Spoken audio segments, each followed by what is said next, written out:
Hello and welcome to another revision video. Today I brought you to Avebury and we're standing at the very approach to the Avebury Stone Circle. And that's because the theme of revision is memory. Things that last, that will stay with you forever, just as Avebury has been around for 4,500 years.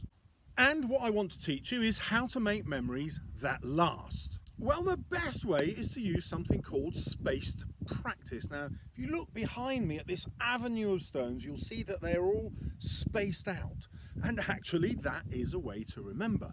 If you keep revising the same thing, your brain doesn't have to work harder and it won't remember what you're trying to learn. However, if you space it out after a day, a week, 3 weeks and a month, you'll just remember it more with less effort. Brilliant, thank you, Avebury. And another way is to use concrete examples, and that means you take something that you're learning that's new and you relate it to things that you already know. And you want those things to be concrete, and that means things that you already hold on to that are already real, and therefore your map will develop in your brain where things latch onto each other and suddenly they're much easier to remember. Now, another excellent way to remember things is through dual coding, and that is having some writing, as you'll see on the screen below, but also an image to go with it. And that's why I make videos and why they're so successful as a way for you to revise.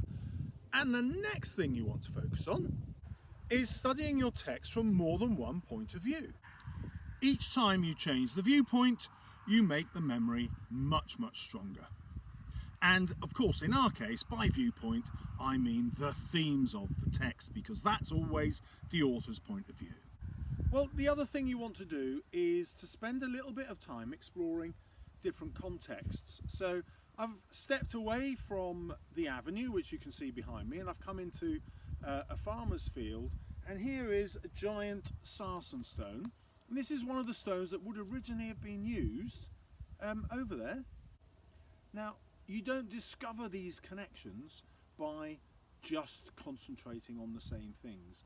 And in English, it's exactly the same. You want to read around a little bit, or take the YouTube channel and go and explore different videos from different creators that will give you a lot more information.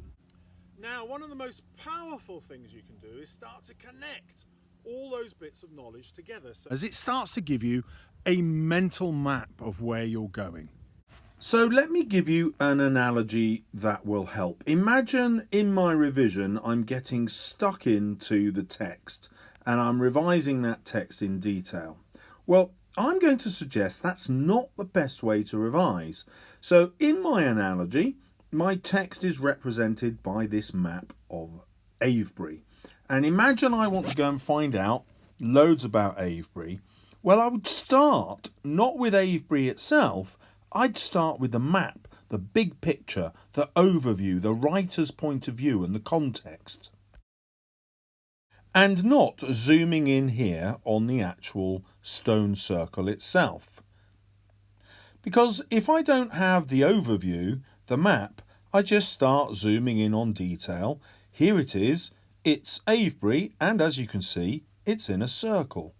And here you can see me getting very excited about one of the stones and where it's come from, which is over that ridge, and this strange construction behind it, which is artificial and made out of chalk. And isn't that fascinating? And let me tell you all about these fascinating things that I know about Avebury. Well, that's actually how students get low marks in essays, because they get bogged down in the quotations and analysing, and they forget to think, well, why has the writer done this? What's the writer's point of view? What's the writer trying to change in the world? And how are they going to get their readers to see things from a different perspective? And the way to do that is through context. And my map here, the overview, represents that wider context. So now I'm not zooming in on interesting detail that might fascinate me. Instead, I'm exploring around. Here we are at Silbury Hill, the largest man-made structure of the time in Europe. And next to that is West Kennet Long Barrow. which is the burial chamber you can just about see perched on the horizon there under my finger.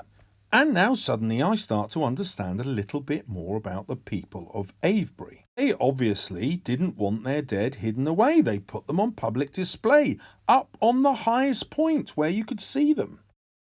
So just beside me you can see Europe's largest prehistoric mound.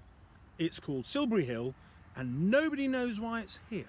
Well, the ridge in the background, up there, whoops, going that way, is actually taller than this hill. We can't see it because of the angle of the camera. But what this means is that this hill wasn't designed to be visible from Avebury. And it wasn't designed to be visible from that avenue that I showed you of people processing up to this sacred site. Which means this must have had some separate meaning all of its own. We don't yet know what that meaning was, but suddenly I've got a greater understanding of the landscape, that this is connected but not part of the workings at Avebury. So if I'd studied Silbury Hill on its own, I would have thought, wow, they made it this tall because they wanted it to be visible from everywhere. It dominates the landscape, and when I get up close, that seems true. But if I take you back to the avenue of stones, that's the ridge that hides Silbury Hill. Now I can see that Silbury Hill was designed to be massive, yet hidden. And I only understand that when I get the wider context.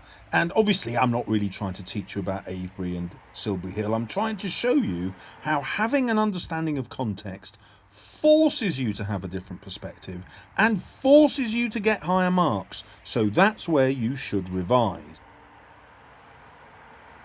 So when you begin your revision, go back to the map, the big picture, and ask yourself, what is the author trying to show me? And don't just get bogged down in the detail.